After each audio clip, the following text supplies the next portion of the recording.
Wakil Ketua Fraksi Partai Kebangkitan Bangsa DPRD DKI Jakarta, Haji Jamaluddin Lamanda menyatakan dugaan terjadinya penyalahgunaan izin pemanfaatan pulau di Kepulauan Seribu.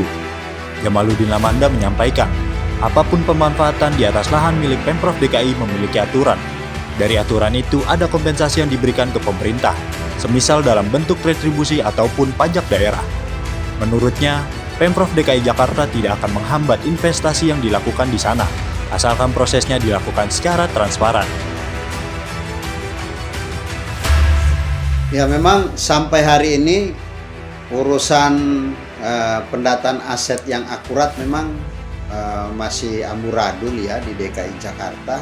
Oleh karena itu hampir setiap periodisasi keanggotaan dewan itu selalu ada dibuat pansus aset, tetapi sampai hari ini belum bisa terbukukan dan belum bisa kemudian diinventarisir secara lengkap dan benar.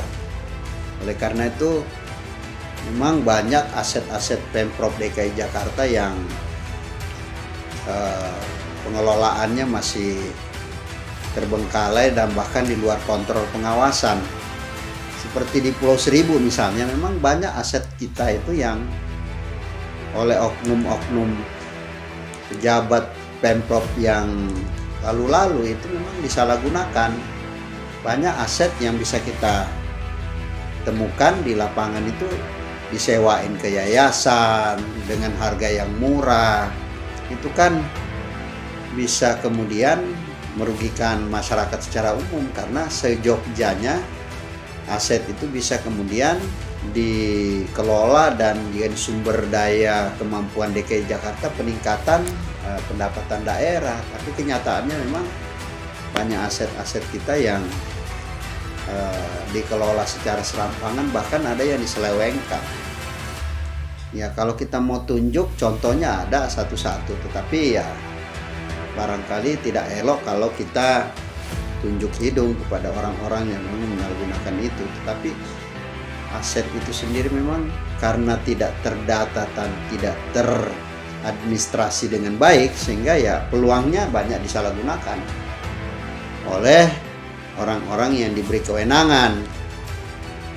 Barangkali perlu kita dorong, memang perlu kita terus menyuarakan bahwa aset itu perlu dikelola dengan baik, perlu diadministrasikan sehingga jelas ya kan kepemilikan aset Pemprov DKI Jakarta yang luar biasa banyaknya. Karena mungkin karena banyaknya itemnya itu puluhan ribu sudah, ya itu juga membuat peluang untuk kemudian disalahgunakan oleh oknum-oknum pejabat yang ada di bawahan gubernur. Itu yang terjadi selama ini.